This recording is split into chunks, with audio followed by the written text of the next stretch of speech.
viewers, you're watching Republic TV. My name is Priyanka and welcome to today's segment of Quick Morning, where we delve into the latest news and updates from around the country and across the world to set the tone for your day. From Prime Minister Narendra Modi to unveiling rupees 46,000 crore projects during his visit to Jaipur today, to the One Nation One poll to be tabled in the Lok Sabha. Stay tuned as Republic TV brings you the ground realities of these developments. But that's not all. We'll also be bringing you the latest updates from the realms of business, sports and entertainment in our jam-packed lineup for this morning. So let's kickstart today's mega news day here on Republic, as always with the nation first this quick morning. Prime Minister Narendra Modi will inaugurate and lay a foundation stone of 24 projects worth more than rupees 46,000 crore during his visit to Jaipur today. He will participate in the Ek Varsh Parinam Utkarsh program organized to mark the completion of 1 year of the Bhajan Lal Sharma-led BJP government in Rajasthan. During the program, the Prime Minister will inaugurate and lay the foundation stone of 24 projects related to energy, road, railway and water. The One Nation, One Election Bill is expected to be introduced today in Lok Sabha by Union Minister Arjun Meghwal. BJP has issued a notice to all the Lok Sabha MPs to be present in the House today. After presenting the bill, Meghwal is likely to request Speaker Om Birla to refer to it as the Joint Committee of Parliament for detailed consultations. Union Home Minister Amit Shah is also expected to be present during the bill's introduction. The bill will pave way for unified elections across the nation. देश के लिए मैं सोचता हूं विकसित भारत की एक तस्वीर जो इस पूरा देश देख रहा है, उसमें वन नेशन वन इलेक्शन भी एक महत्वपूर्ण भूमिका अदा करेगा। One nation one tax, one nation one ration और ऐसे ही वन नेशन वन ग्रिड से लेकर अनेक ऐसे काम हुए हैं जो कहीं न कहीं विकसित भारत की यात्रा को आगे बढ़ाने का काम कर रहे हैं और वन नेशन वन इलेक्शन भी इसमें अपनी महत्वपूर्ण भूमिका निभाएगा। BJP National President JP Nadda will initiate a debate on Constitution in the Rajya Sabha today. Earlier, Finance Minister Nirmala Sitharaman accused Congress of amending the Constitution to benefit family and dynasty. She also claimed that such charges often undermine the economic and social welfare. She also slammed Congress to be anti-women, citing the failure to pass the Women's Reservation Bill in 2008 despite having numbers. She also outlined Congress's economic policies over the years did not strengthen India's economy. Chairman Jagdeep Dhankar said that time would not be a constraint and an army of speakers willing to speak will be accommodated by extending duration of the discussion. Today we hold our constitution in our hand, go about it and say freedom of speech. There is sense of fear in the country. Majroor Sultanpuri didn't feel it, Balraj Sahni didn't feel it, but the history repeats when it comes to the Congress party. Seems like Congress leader Rahul Gandhi, Priyanka Gandhi Vadra too found her spectators in Pakistan. Former Minister Fawad Chaudhry extended his support to Priyanka for carrying Palestine flag bag in the Indian Parliament. This move of hers invited strong opposition from the ruling party members. They called her actions were driven to appease certain community for vote bank. Priyanka was seen carrying the bag during the Parliament winter session. The bag had Palestine written on it with a watermelon symbol, which is often associated with Palestinian solidarity. BJP Mahila Morcha, led by MPs Basuri Swaraj and Kamaljeet Sehrawat, staged a protest outside AAP Supremo Arvind Kejriwal's residence. Party workers accused Arvind Kejriwal of hypocrisy and demanded that Kejriwal should expel individuals with misogynistic mindset from the party. Basuri Swaraj highlighted the rise in crimes against women in Delhi and Punjab under the AAP government, while Kamaljeet Sehrawat criticized Kejriwal for promoting alcohol in the city. Nirbhaya की आत्मा बहुत ज्यादा शर्मसार महसूस कर रही हूँ, क्योंकि जब उस बच्ची के साथ ये दुष्कर्म हुआ था तो तब सत्ता ग्रहण करने के लिए, सत्ता हथियाने के लिए तब आम आदमी पार्टी के शीर्ष नेतृत्व में बहुत बड़ी बड़ी बातें करी थी महिला सुरक्षा के लिए। लेकिन बहुत दुख की बात है कि महिला मुख्यमंत्री होने के बावजूद आम आदमी पार्टी की सरकार ने यहाँ पर 1 दशक तक केवल सत्ता का सुख भोगा है, दायित्व नहीं उठा है। At least 12 Indian nationals were found dead due to carbon monoxide poisoning at a restaurant in Georgia. The victims were discovered on the second floor of the Indian restaurant in Gadori. The Indian embassy expressed its condolences. Local authorities are investigating the incident, and the embassy is working closely with them to identify the victims and offer assistance to the families. The cause of the poisoning, believed to be carbon monoxide, is being thoroughly examined. Doctors in West Bengal will begin protests from today. The West Bengal Joint Platform of Doctors will begin a 10-day protest to condemn the default bail granted to two accused former RG principal Sandeep Ghosh and Abhijit Mondal in the brutal rape and murder case of the junior doctor. The two accused were granted bail after CBI failed to file the charges within the 90 days of their arrest. The Doctors Association has sought police permission for the protest and will approach the Calcutta High Court if denied. The Doctors Association has also threatened to resume cease-work protests, while the victims' parents have called for public demonstrations for justice. The protest will continue till December 26. After a gap of 5 years, India and China will hold a special representative dialogue on the boundary question in Beijing. NSA Doval will lead the Indian delegation at the talks. The leaders will discuss restoration of bilateral ties following their disagreement to disengage troops in eastern Ladakh. As per sources, Doval will land in Beijing today to attend to the crucial talks. An alleged case of sexual assault of student from IIT Kanpur has come to light. Leaders of the Hindu organizations have submitted a memorandum to the Kanpur Police Commissioner alleging the involvement of love jihad. The scholar has pressed charges against ACP Mohsin Khan, while the Hindu organizations have called for his arrest. Khan has been relieved of his current duties. SIT has been assigned thoroughly to investigate the matter. The team is investigating and actively reviewing CCTV footage and recording the statements of students and professors from the campus.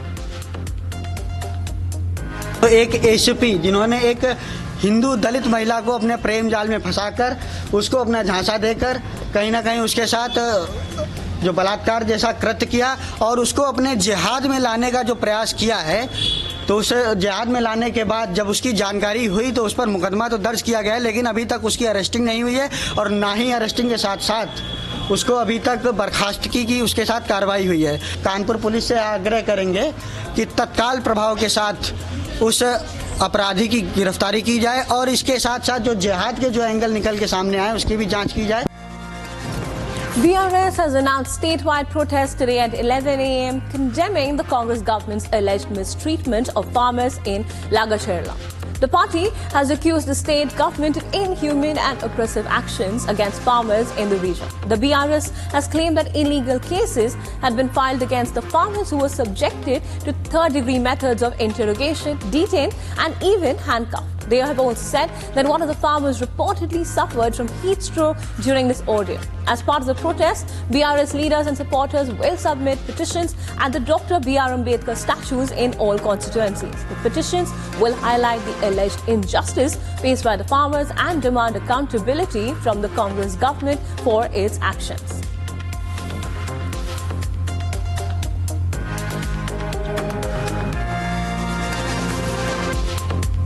Viewers, tracking the top business stories for the day, we bring you the latest updates on India's economic landscape.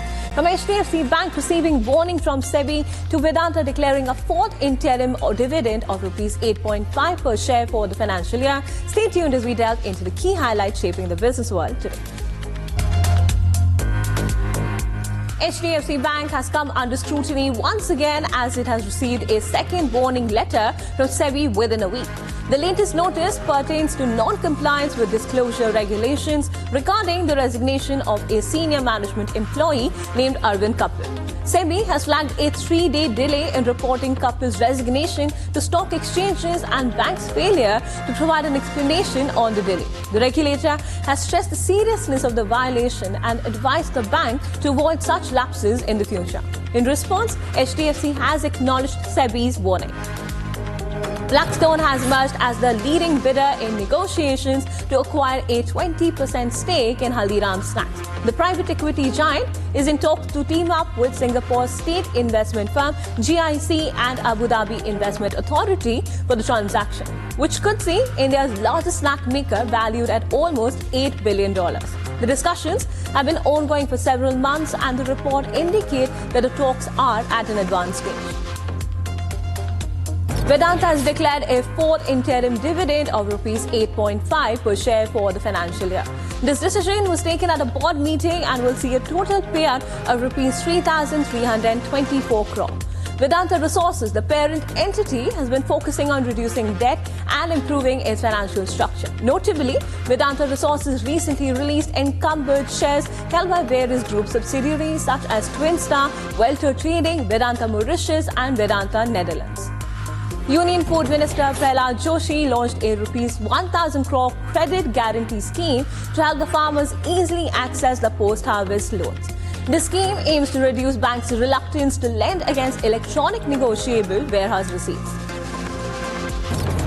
Infosys co-founder Narayan Murthy has again made into the headlines for his controversial statement on weekly work hours of an Indian employee.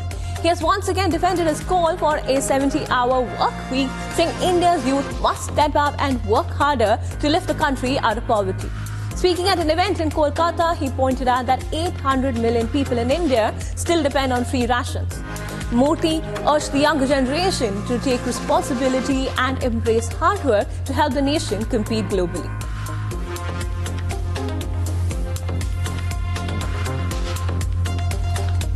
Moving on to our international segment, where we're tracking the ground pulse of some of the biggest global headlines. Today, we delve into the significant developments from around the world, from diplomatic tensions in the Middle East to bilateral meetings shaping East Asian relations. Stay tuned, we unravel the latest updates shaping the global landscape.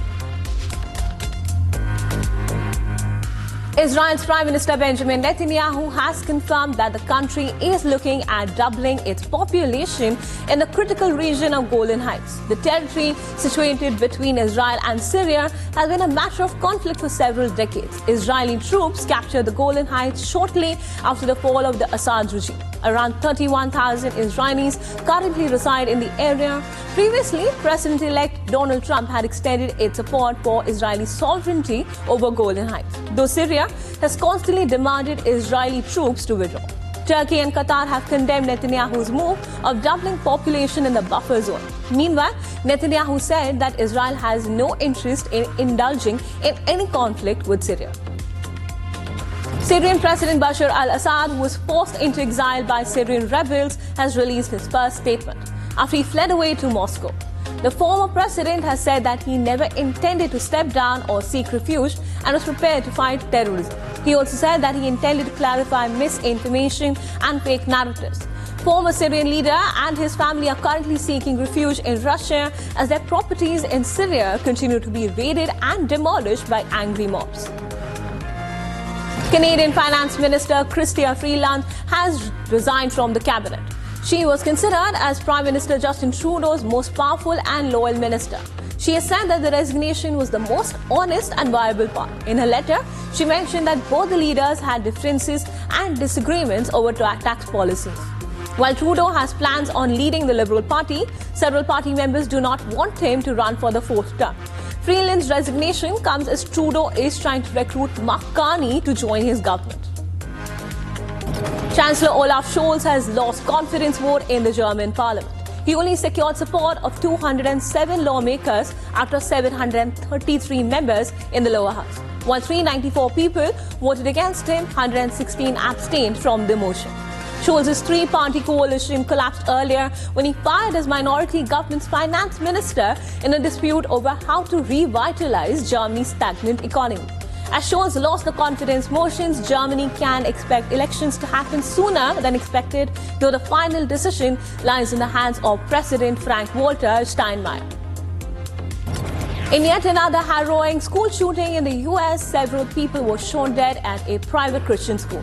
The shooting happened in Abundant Life Christian School in Madison, which has about 390 students. While further investigations are underway, a preliminary report suggests that the shooter, a 17-year-old female student at the school, is also among the dead. It was earlier reported that 3 people, including a child, died while 7 were injured. Although now it is feared that the number might be higher. We know that at least 3 people have lost their lives, including a juvenile person. Our officers were responding to a call of an active shooter at the Abundant Life Christian School here in Madison. When officers arrived, they found multiple victims suffering from gunshot wounds. A major rescue operation continued as a cave explorer got injured in a fall and became trapped while exploring with 8 other people. The victim, identified as Otavia Piana, remains blocked deep inside the Bueno Fonteno cave. Piana fell into 16 feet cave during an expedition to map a kilometer of uncharted branch of the cave. Though the victim has suffered multiple traumas, including to the face, ribs and knees, she remains alert and responsive. The rescue team is also utilizing small explosives in an attempt to reach the last 100 meters to reach her. While rescue operations continue, reports say that a couple of days can be taken to free Miss Piana from the shallows. President-elect Donald Trump has said that he might consider pardoning New York Mayor Eric Adams against his criminal offenses. Speaking at his first conference since winning the elections, Trump further shared that he is unaware of Adams' charges. Eric Adams, who was elected as the New York mayor under Biden administration, faces charge of federal fraud and corruption, allegedly accepting luxury travel perks and illegal campaign contributions from the Turkish officials and other foreign nationals. Multiple members of his administration have also come under fire. Speaking at the same conference, President-elect Trump also threatened the Biden administration with federal charges for allegedly selling unused parts of the border wall. Donald Trump will begin his second presidency on January 20th and will be inaugurated as the 47th president of the United States. I think that he was treated pretty unfairly. Now, I haven't seen the gravity of it all, but it seems, you know, like being upgraded in an airplane many years ago. I know probably everybody here has been upgraded. They see you're all stars and they say, I want to upgrade that person from NBC. I'm going to upgrade him. And that would mean you'll spend the rest of your life in prison. I don't know. Somehow, I mean, I'd have to see it because I don't know the facts. I think he was treated, you know, it's very interesting when he essentially went against what was happening with the migrants coming in. And, you know, he made some pretty strong statements like, this is not sustainable. More than 20 miners were trapped from a collapsed coal mine in Afghanistan as rescue operations were delayed due to the lack of technology. The mine was manually dug to evacuate those stuck underneath as concerns regarding Afghanistan's mining industry continues to build up. Though no casualties were reported, one survivor was stuck for 2 days. Several such incidents have haunted Afghanistan as lack of proper equipment, safety gear and precautions continue to endanger the lives of hundreds of laborers in the country. All right, viewers, it's time to dive into the world of sports with our segment dedicated to all the action-packed highlights and exciting matchups. Today, we bring you the latest updates from the ongoing third test at the Gabba in Brisbane. Keep listening to All the Buzz right here on our sports segment. Indian cricketer Shreyas Iyer reckons young Prithvi Shaw would need to improve his work ethics. With 197 runs at an average of 21.88, Shaw has surely not been in form, and that also meant he got snubbed by the IPL owners at the mega auction. Sachin Tendulkar, India's biggest cricketing superstar, who is also known as the god of cricket, has expressed his deep sorrow over tabla maestro Zakir Husain's demise. The Indian cricket staff wrote an emotional post for the music maestro. Australian all-rounder Mitchell Marsh conceded that fielding at Gully makes him the most nervous, particularly because of Cameron Green's excellent reputation in that position. Green is not playing in the ongoing Border Gavaskar Trophy owing to a spine injury, but Marsh has stepped in to role to some degree of comfort, underlined by his flying catch to dismiss India batter Shubman Gill on day 3 of the third test here. Australia were in firm control at the stumps on day 3 of the ongoing third test at the Gabba in Brisbane. However, the hosts would have liked the game to have advanced a little more, given only a couple of days are remaining and the better part of the 2.5 innings are still left. Only 33.1 overs of play could be possible as rain interrupted the play at least 7 times from the beginning of the day to irk the players, teams and spectators alike. New Zealand bulldozed their way and stamped their authority on the third and final test against England in Hamilton as the Kiwis are closing in on a huge victory. England are left needing 640 runs to win in the 4th innings with 8 wickets left, 7 if Captain Ben Stokes doesn't come out to bat after having hurt his left hamstring. The star of the show with the bat for New Zealand was Kane Williamson, unsurprisingly, as he notched up his 33rd Test century. Former Pakistan coach Jason Gillespie has exposed the Pakistan Cricket Board, claiming that his communication with the board was unclear. Gillespie claimed that the PCB never wanted him as the coach in the first place. Williamson equalled Alistair Cook and Steve Smith on the all-time list of Test centurions with 33 hundreds. The former New Zealand captain also became the 9th batter in the Test cricket to have 20 home centuries to his name in the longest format of the game. Williamson took his own sweet time as the likes of Will Young, Rachin Ravindra and Daryl Mitchell played around him and he held one end up. Isanku has stressed that there was no malice or any other intention and admitted that she chose the wrong word in her attempt to praise the genius of Indian vice captain Jasprit Bumrah. The apology came after there was a huge hue and cry over the word primate used by Guha on commentary on day 2. England all-rounder Nat Schiber-Brunt scripted women's test history by smashing the fastest ever century on day 1 of the one-off test against South Africa in Bloemfontein. Schiber-Brunt was eased into her innings by debutant Maya Boucher's knock early before both got set and tormented and the Proteas at the Magang Oval before she showcased her brilliance in building the innings as well as stroke play to smash the second test century of her career.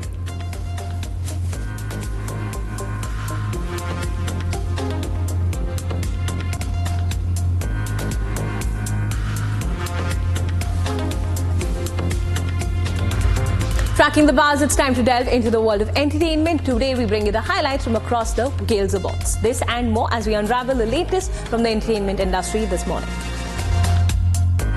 Actor Kristen Bell will return as the host in next year's Screen Actors Guild Awards. The ceremony will be broadcast on Netflix for a second consecutive year.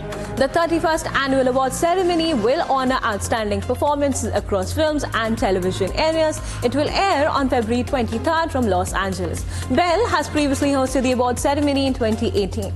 The nominees will be announced on January 8th. Singer-actor Diljit Dosanjh had had a marvelous year, from appearing on Tonight Show with Jimmy Fallon to having one of the biggest tours by any Indian artist, the Illuminati Tour. However, the singer has now made bold claims saying that he will not perform in India. He has not specified till when he will be on a hiatus from performing in the country and has left the internet divided over such claims. This comes after Diljit faced song bans in Hyderabad and Chandigarh. He was issued notices and asked to refrain from performing tracks which had words related to alcohol, violence and drugs. During his Chandigarh concert, Diljit Dosanjh claimed that he would not perform in India till the time concert infrastructure has improved.